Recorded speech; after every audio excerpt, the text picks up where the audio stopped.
دا خبرې پرېږدئ. ماشوم دی وړوکی دی ماشوم دی وړوکی دی. ماشوم که ماشومي د بلوغه پورې بیا کیسه ختمه شو. بیا ځواني ده بیا سړیتوب دی. بچي ټلیفون وکړو او چې هغه غټ موبایل غواړي ماشوم دی او هغه ولې سبق لی ولې نه لیږي د علماو سره یې ولې نه کښېني لا ماشوم دی.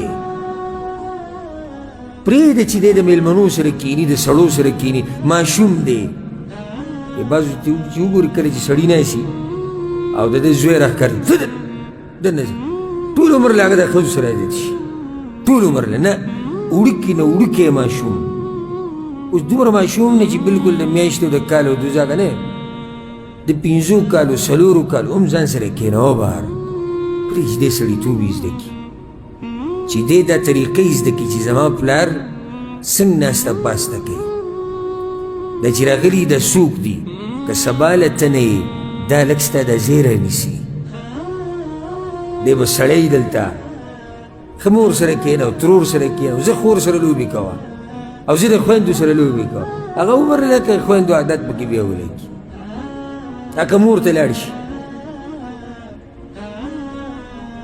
نو عبدالله ابن عباس چې د پیغمبر صلی الله علیه وسلم خواله ځي او شپه ورسره کوي د دین د زده کولو لپاره ته څه خیال دی چې په دې کې د ده د مور او پلار لاس نه وي؟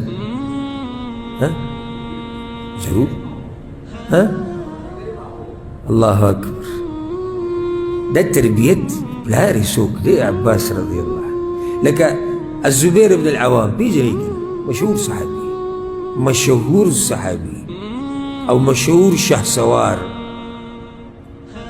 د دې زوی عبدالله دا مشهور صحابي دی. الله اکبر. مور اسماء د ابوبکر صدیق لور دا به څومره اوچت خاندان دا زبیر بن العوام پخپله ډېر سخت انسان انتهایي سخت انسان کافر خو ته ټینګېدی نه شو. مور دی ډېر په سخت رالوی کړی و هسې به ورسره سختي کوله چې ډېر سخت. بیا دقه شان د ده د زوی و عبدالله بن الزبیر رضی الله عنهما یو پیر امیر المؤمنین عمر بن خطاب په لار روان چې په لار روان هر سړي به ورته لاره پرېښوده یو هیبت یو رعب. عمر بن خطاب د معمولي سړی خو نه دی او ماشومانان به منډې کړې ماشومانان خو یېرېږي ماشومانانو سره یې لوبې کولې او دی راتېر شو ټولو منډې کړې سوی د عبدالله بن الزبیر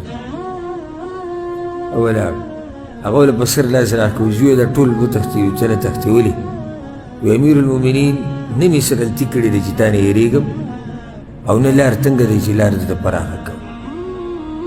هغه موسکی شو به یې سر ورلاس راکړو وی دا ازمری د هغه ازمري نه پیدا دی څنګه چې پلار و هغه شانې زوی دی څنګه چې ته یې داسې به دې زوی ځان سره مجلس کې کښېنوه د هغه پرېږدي چې ویني چې میلمستیا څه ته وایي ملګرتیا څه ته وایي سړیتوب څه ته وایي غم خادي څه ته وایي دینداري څه ته وایي جومات ته یې راوله درس لی راوله منزل یې راوله